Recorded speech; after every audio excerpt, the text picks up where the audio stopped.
Thank you. I'd like to turn to Aviva with the question.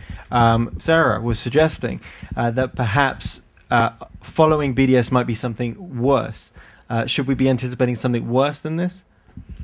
Well, first I should say that we should be always ready to anticipate something worse. However, taking the more optimistic view, denial of the Holocaust, as you mentioned, has various ways, and it is very interesting. It's a long story, so I won't get into it, but just mention that there is, of course, the radical right with the denial of the Holocaust. There is a denial of the Holocaust that Ahmadinejad is doing, and there is a new denial of the Holocaust whereby Holocaust fatigue today, mainly in European countries and among young people, brings to this concept that they were themselves, and I'm talking, for example, about German students.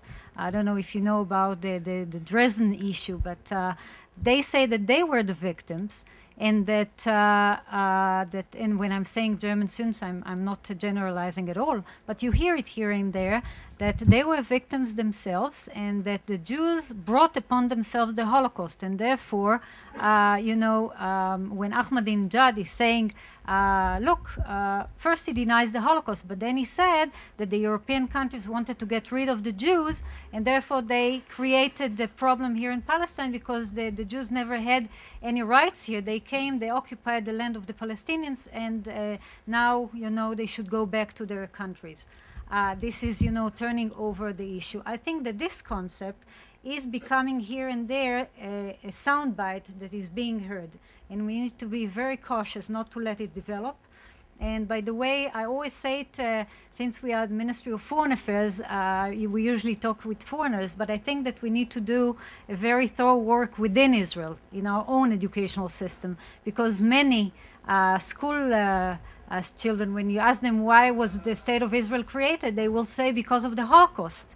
And this is, of course, the international community saw the Holocaust as a driving force to create a Jewish state in the land of Israel. But we have a whole history and rights, and this is what is so important, and this is what we call the basics. And we need to repeat and talk about. Just one sentence, since Gil Troy is sitting here, and I hope, Gil, that you will summarize lots of the things, but the Ministry of Foreign Affairs has created a special unit, a special department for combating anti-Semitism about 5 years ago, following the Second Intifada. And the idea was that today, anti-Semitism in all its forms and mutations, and mainly the new faces of anti-Semitism, is something to be fought on the political levels, not only in civil society and through NGOs, which is most important, but also on the political levels. And this is exactly what we are doing. And we have created two big forums. One is the Global Forum for Combating Anti-Semitism. The other is an outcome of it, which is the ICCA, the Interparliamentary Coalition on Combating Anti-Semitism. And this has already published two very important documents. One is the London Declaration, and the other is the Ottawa Protocol that talks about the new face of anti-Semitism, whereby delegitimization of Israel, boycotting Israel, is something that cannot be accepted. This is a type of anti-Semitism. And I'm mentioning that because these are documents that should be used, and I encourage you to read them. And I just want to mention that Gil is a co-chair of the BDS, a working group of the Global Forum that is doing a terrific job, and I hope you will mention that. Thank you very much. Questions back to you. Yeah. Thank you very much. I'm Noah Lawrence. I'm here doing work for Tzipi Livni and also a family friend of the Schaefers. Thank you all so much. I want to ask you all to elaborate on your vision, not just of what we're against, but what we're for. After all, our fighting delegitimization is premised on our belief that Israel is, in fact, legitimate. In the abstract, this can sound cliche, but when it comes to specific, concrete reasons, it's truly a powerful idea. So I'd like to ask all the speakers to offer your vision for what makes it genuinely special to have a country where Jewish culture is the national culture, the way that French culture is in France, or Brazilian culture is in Brazil. For example, as Avi himself said in the video very eloquently, when he walks in the street and says Shabbat Shalom, he knows that he's not a stranger here. Thank you very much. Shira is asking online, when would you refer to someone as anti-Israeli as opposed to a legitimate criticizer? So we have these two issues that kind of play into each other. What is the proactive and positive image we're portraying, and what would we consider as being anti-Israel and out of the bounds of relevant conversation?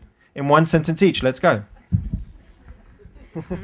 Okay, in terms of the first question, I would refer you to a very interesting experiment. It's a range of different individuals and organizations from the left and the right ends of the political spectrum in Israel. Google Restoring Sanity.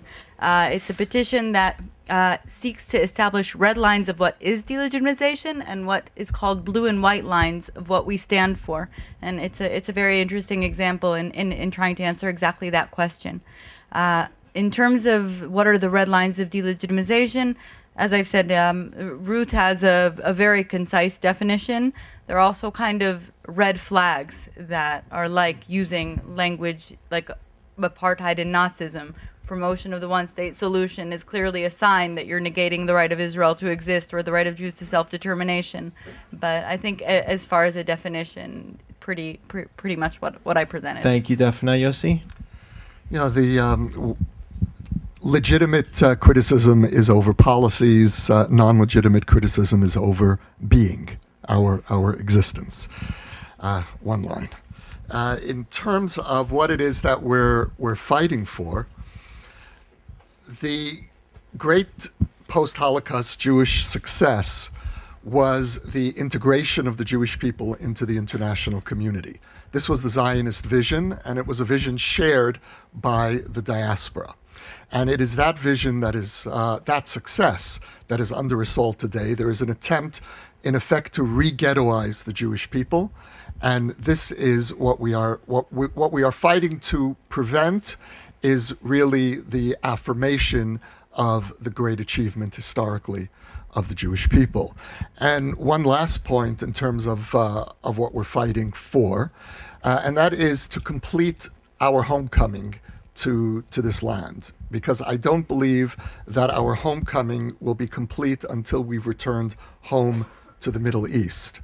And until we find our place in this region, we are still in some sense in exile. And I think that this is really a great insight that Avi had, that we really need to have two strategies here. One is to resist the ghettoization of the Jewish people, and the other is to reach out and actively seek out Muslim partners. And those are the two tactics that we need, and I believe that if we adopt those tactics, then we will succeed. Thank you, Yossi. The last point from Aviva. I would say that we need to go back to our Charter of Independence, read it, and see that that's what we really aspire for. And we have done a lot. We are still when I'm saying we, the generation that remembers the miracle. The new generation doesn't really remember the miracle. But what has been done here during the last 60+ years is a miracle. We need to continue with this miracle, as Ben-Gurion has said, that in order to be a realist in Israel, you need to dream. So we'll continue to dream. Thank you, Aviva, and thank you to all of our panelists this evening.